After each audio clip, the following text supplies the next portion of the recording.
Hello, Oskar. Hello. We are extremely natural. I've never felt so in tune with anything in my entire life. I am extremely comfortable. Uh, Nothing weird or strange about what I'm doing or what you're doing. No.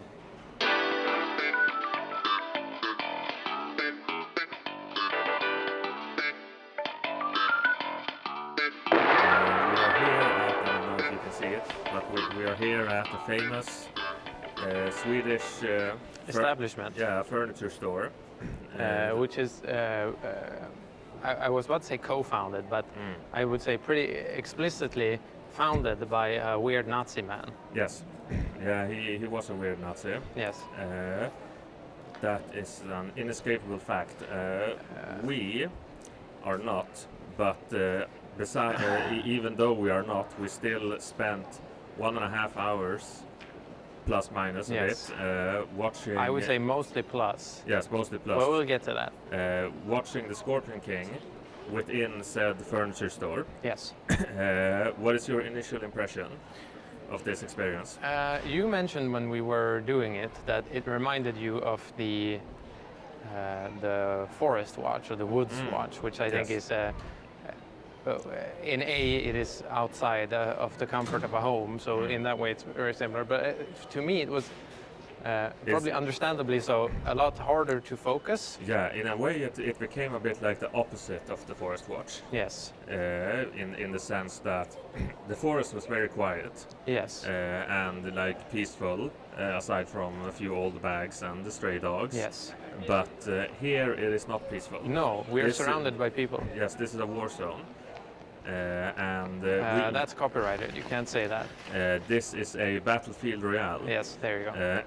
Because it might not be like it's not completely apparent, like from this view. No, here. we're trying to capture because not everyone else. Yes, we have tried to find a spot where it is like outside, a bit out, or I guess within the slurp gas. Yes. You know, it's yes, it's within the slurp gas zone of the battlefield. The circle is complete. Yes, the circle is complete. It is almost complete. I can feel the circle completing around me. But there is no chopper. Basically, we thought about filming it within IKEA. I think they would kill us if we did that. And there was 1 million people there.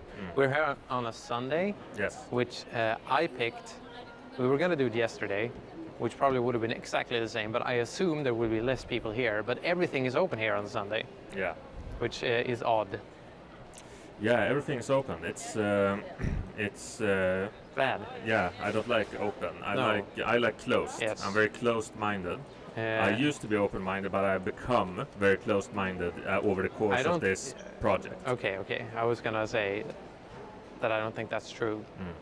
I think it's in a general sense, it might be the opposite, but just right now you've become as close-minded as you possibly can be.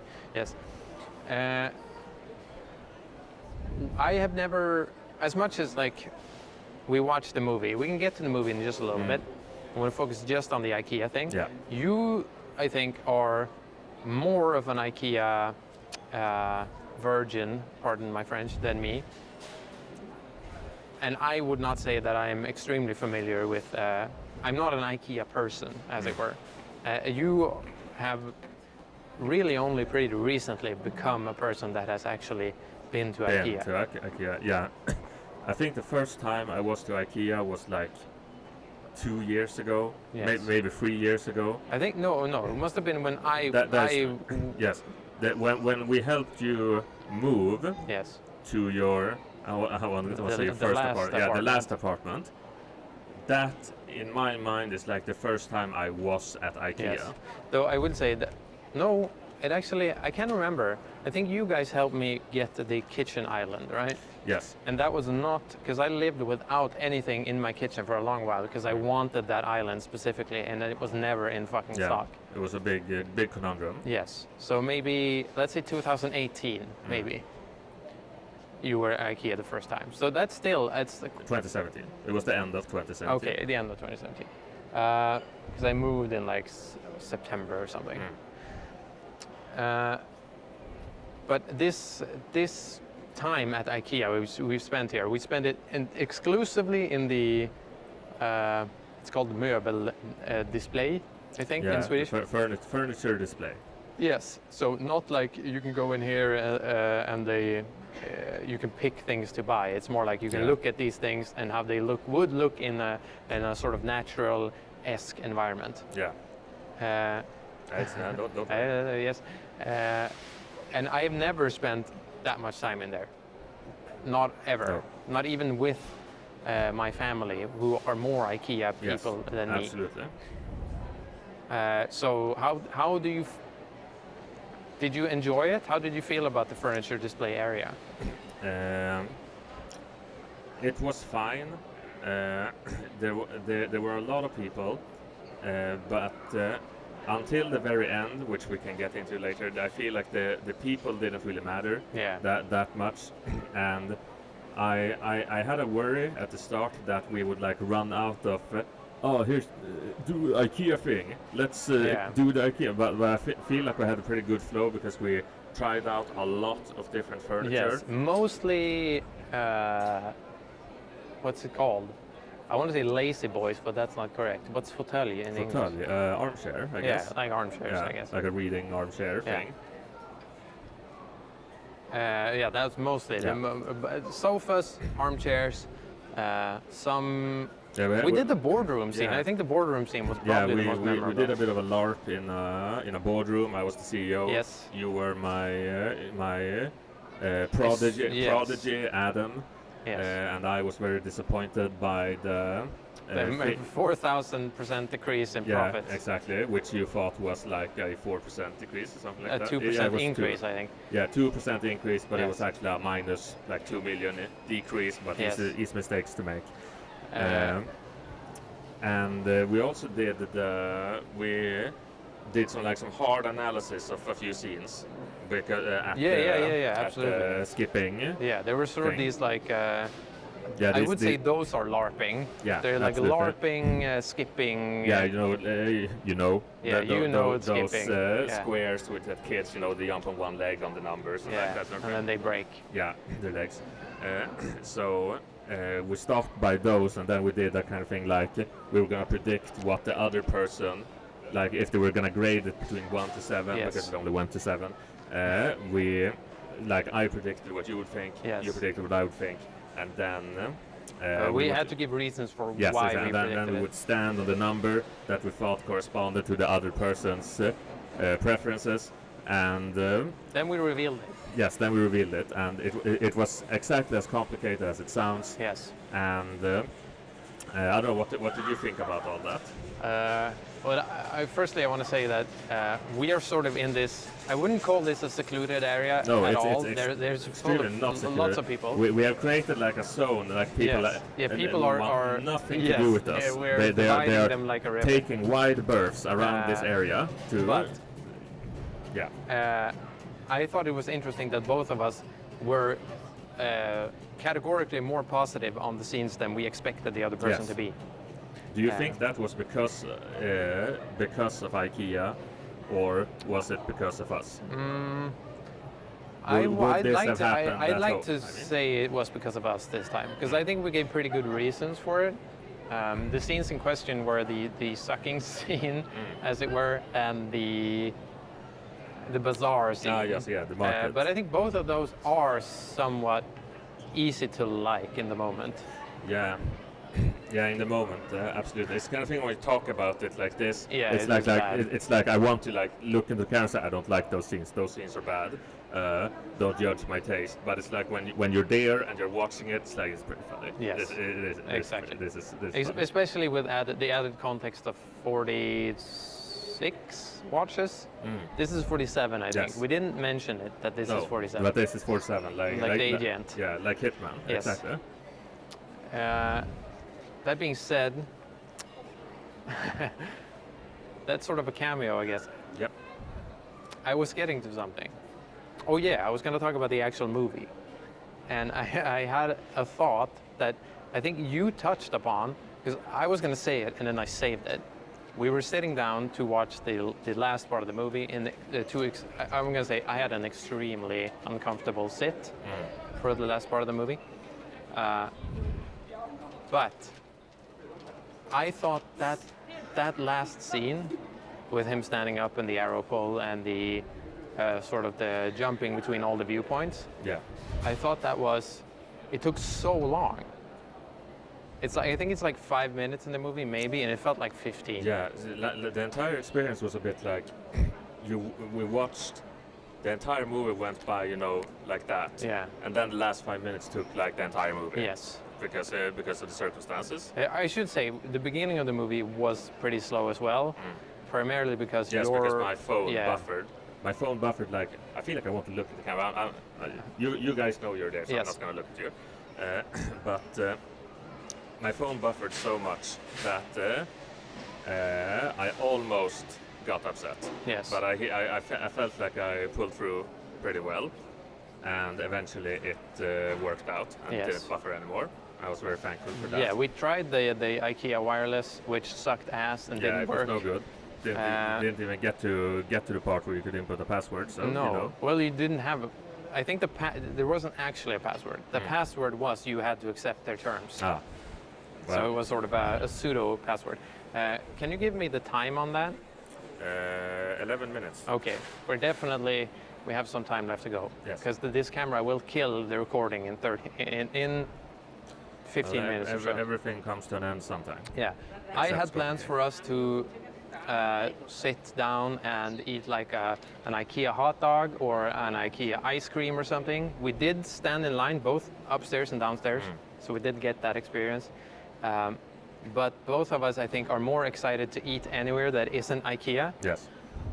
So we're not going to do that, sadly. Yeah. I don't particularly like IKEA. No. I don't. To me, it would be really like easy to dislike it simply because of the fact that it was founded by a giga-Nazi. But even if you disregard that fact, and it wasn't founded by a giga-Nazi, it's... I don't know. I feel like you and me sort of touch upon something, maybe more in private conversations than on the podcast, but still probably relevant here. I don't think we like the fake world. No, I don't like the fake world at all. You can call it like you could go into all kinds of materialism, capitalism, like all the kind of like big boy words. Yeah. But for me, it's I don't like the fake world where things are just there to be or whatever, or like they're not for anything. Yeah. It's when you're at IKEA, you are waist deep in the fake world. You're sinking in the quicksand of the fake world, and you start forgetting what's real. Yeah, and I think it also feels, it's sort of like, especially when you get all of it so quickly, because it's like, it's almost like, it feels a bit like being in what I assume it would feel like being in a giant American Walmart or something, and that you're sort of bombarded by everything all at once. And it feels kind of like it feels like you're in a Marvel movie or something. I guess it's insanely weird. It's an interesting way of putting it, because I've never because I've been to America. Yes. Unlike me, I've never been to America. I've been to Florida. And everyone who's American is like, well, it's not. It is America. Yes. Florida is America, and it's exactly the same everywhere. And when I'm at IKEA, I feel like I'm back in Florida. I feel like I'm in the United States when I'm at IKEA, and that's a horrible feeling. Yes, it's an extremely horrible feeling, and I think that's interesting because maybe Americans will feel like, oh, I bet this is what it's like in Sweden. I bet this IKEA is like... absolutely no, not. It is the opposite. You are in Sweden. I am in the real world. So it's no good. Yes. I don't like it at all. It makes me feel like I have left not even my comfort zone, but like my plane. Yeah, I think it's very easy to understand, especially after having done this, and because I've been in the furniture display, right? I've been there specifically. I went there to look at a standing desk, for example. You were with me then. Yes. But that experience is a 20-minute thing, max. This is many 20 minutes. Yes. Several 20 minutes. Let's say it was probably close to 2 hours. Yeah. And in that sense, I've never felt I've never understood why, you know, that thing with like liminal spaces and you know, the back rooms. Yeah, and the back rooms you know, came up during the watch. Yes, it is. After this, it's so much easier to understand why some people feel like IKEA is creepy. Yes. Why it would be creepy to be there. It is creepy. Yes, it is creepy. I also think the people who work there are creepy. So sorry to anyone at IKEA who watches this. Yes. But you are creepy. You are creepy. It's not like a personal thing, but a bit, I guess. It is not you, but it is you. It's not the real you. It's the fake you. It is the circumstances of your milieu. Yes. But okay, give me the most positive thing, the most positive part of the. And before we get into this, I will add that I took every fruit display and made it into a pair of cock and balls. Yes. So there's loads of cock and balls in IKEA now. The most positive thing that relates to IKEA. The most positive thing that relates to IKEA is that you get to eat at the food court outside of IKEA most of the times you are here for any reason. But I mean, in this specific, I guess that would fit for this one because we're doing that.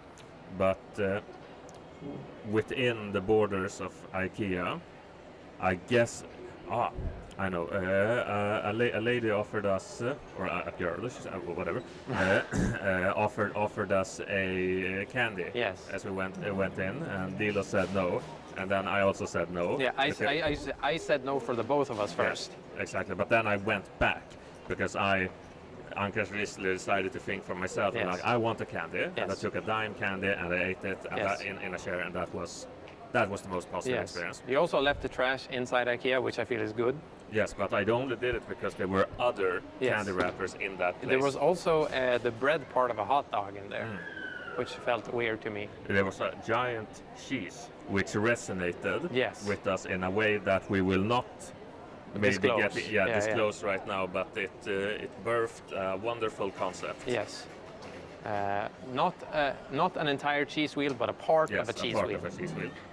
I'll say that the most positive thing for me during this time at IKEA, if I were to actually think about it, is the time spent testing the armchairs in the beginning, because I felt a lot of them had some sort of wizardry energy to them. Yeah. And this morning, I stumbled upon a book which I'm definitely going to read, which is called Magician Apprentice, which has possibly the most based cover art I've seen in my life. And I like to, specify here that, it's not magician. I won't say magician, but magician's apprentice. No. It is magician : apprentice. Yes. Which is an amazing name. It's a true 10 out of 10 name for anything. I assume it's part of a series, but I don't care about that. This is a standalone. Who would want to read any other part of the series? It's perfect. So that's why I was feeling that sort of wizardry energy. How are we doing on time? 18. Well, let's. What was the most negative thing? Oh, the most negative thing? I can tell you my most negative thing.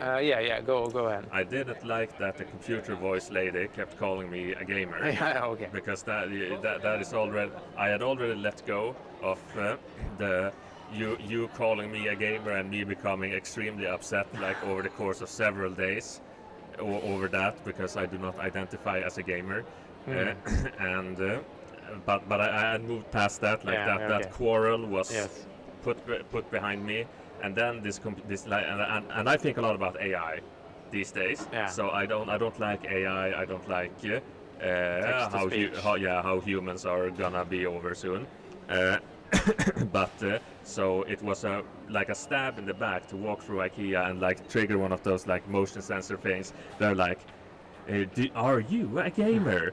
Here at IKEA we have the best gaming chairs on the tons of video games or whatever. And I heard it several times. I just ended up shouting, no, leave me alone. Not a gamer. Leave me alone, James Cameron. I am not a gamer. I do not want to go to the bottom of the sea. I want to do something else. That's how I felt. So what was your most negative thing? We were at one point, I think, as we were walking around the sort of living room, dining room spaces, we came to one place which it had this sort of back section. It's where we talked about the back, liminal the back space place. The liminal place. And you could sort of do a turnaround, and on that edge, as you turned the corner, there was a couple, I'm gonna say middle-aged plus couple, sitting there, probably discussing what, $1,500 table set they were gonna buy from IKEA next. This is probably their fourth or fifth. Didn't look like they had kids, so they probably are rich as fuck. They have a lot of tables, probably. Yes, tables over kids, as they say. Anyway, so we were turning that corner. You saw them and went back in. Yeah. And I kept popping my head out and fucking staring at them. Yeah, because we were in a scary position, we were in a scary place. So if someone saw us, they would potentially be, they would be startled by that. Yes, what's going on, that kind of thing. And they didn't notice me, and I really tried. I went short of doing a noise, which I feel probably would have been too much, but I did faces. I stared at them. I stared at both the man and the woman. I'm assuming here, but that's what I do. And they gave me nothing. Yeah. They didn't even notice me. They did not reciprocate. Yes. And I do crave attention sometimes, and I got none of it. That's horrible. Yes. It is sort of interesting. I want to close on this. Now that we've done this, because at this point I'm pretty mellow in this situation, even because now we've been here for 20 minutes or so. Yes. And there's people around. There's a security guard coming here as well. But we've been here for sort of 20 minutes. Now that we've done the IKEA watch, which has sort of been, I don't know, when we did mention that for the first time, maybe like watch 12 or something? Yeah, I feel it might be earlier than that. Yeah. Certainly earlier that we mentioned it. Yeah, I think when we did the schedule, IKEA was definitely already there. Do you remember who came up with the IKEA watch? Was it me or you? Probably me. Yeah. Because I don't think you would have thought IKEA. But it sounds like something that maybe I spitballed, because I would during the time we should watch it on the boat. Oh, we should watch it in a car. Yeah, okay. We should watch it like that sort of thing. Yeah, so it might have been you actually. But it doesn't matter now. Yeah. That is it's been looming, is my point. It's been looming, and it's definitely been the big thing, I'm going to say. Yes. Now that we've done it, how do you feel? I'm just going to close on this, because to me, this almost could have been the finale also. Yes. I feel like there are no big things left. I feel like we've done all the big things that were not vetoed immediately. Yeah. Things that are left now are, even if there are stuff like live watch and some guests reappearing and that sort of thing, it is a bacterium in comparison to this. Yes. I feel. Not in a bad way, but just in a size way. Yeah. I'm really interested in seeing how I'm going to feel the next watch. If it's going to feel like an anticlimax. I am really interested in knowing if this sound has worked out at all. Yeah, it's probably fine. Okay. Though I will say also, I had this idea that, and I don't know, I don't think Emil watches these to the end. No. So I had this idea that maybe we would both just get on a train and just go to Emil and watch it at his place with his family. Without telling him. Yeah, just go for it, and we'll just tell him when we're on the train, and he'll just have to deal with it. Okay. Or maybe we'll tell him like a day in advance or something. Yeah. So, at a point where he cannot say no. It would be a bit awkward if it was like, oh, sorry guys, I'm on a concert on the moon. Yeah. But then we can watch it on a train. Yeah, exactly. Or just in his apartment without him. Yeah, exactly. We could watch it with Tamara. Yeah. And the kids. There it is. We have our goals. Okay, here is a potentially interesting question. Would you recommend watching The Scorpion King at IKEA? No, I would not. Or if you were going to do it, you have to watch it with either me or Leeloo, I think. Okay. Otherwise, if you watch it by yourself at IKEA, it's...